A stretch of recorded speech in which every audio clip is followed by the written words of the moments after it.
Western powers have their eyes on Russian President Vladimir Putin today as the Kremlin leader appears to be cementing a new strategic partner in Asia. For the first time in 24 years, Putin stepped foot in North Korea, where he will meet with their leader, Kim Jong Un, during a two-day visit. Moscow has said both nations want to cooperate closely to overcome U.S.-led sanctions in the face of intensifying confrontations from the West. Jason Guidola joins us live tonight with more on this historic visit. Hey, Jason. Yeah, good evening, Nicole. The Kremlin leader was met with quite the reception in Pyongyang today, and the impending meeting concerns the West because it likely means an arms deal is in place where Russia will receive more war ammunition in exchange for economical assistance.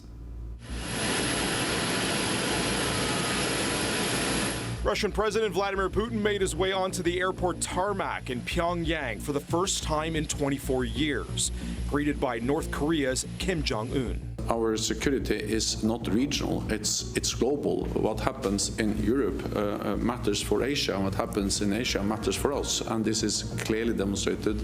The Kremlin leader was met with a warm reception, and his two-day visit was heavily promoted in the North Korean capital, where a new strategic partnership is expected to form. The deepening cooperation between Russia and the DPRK is something that should be of concern, especially to anyone that's interested in maintaining peace and stability on the Korean peninsula. Expectations are that both countries will enter into an arms arrangement in which Pyongyang will bolster Moscow with munitions for the war in Ukraine in exchange for economic assistance and technology transfers. It's a way to pay America back for what he believes is American support for Ukraine in America's proxy war against Russia. That's his worldview.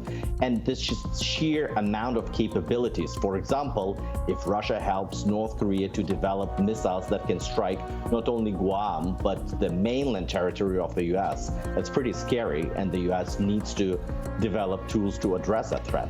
Tensions have been mounting from Putin's meetup with China last month and the Russians' decision to skip the recent G7 summit last week.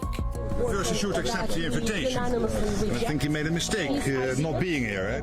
Russia has also been busy at sea, where its Navy is set for more exercises in the Pacific Ocean.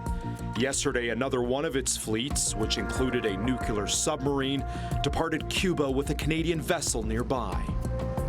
Canada will and is committed to maintaining a credible military presence in the sea and in the air around our continent. And any foreign actors coming into our neighborhood can expect to see our armed forces fulfilling their mission to protect Canada's interests. Meanwhile, eyes are on North Korea, watching for what comes out of this meeting, where it's expected that Russia will help the country make up for its technological woes after it failed to launch a spy satellite into space last year. The worst implication is that it might make North Korea a more effective threat to South Korea, the United States, and Japan.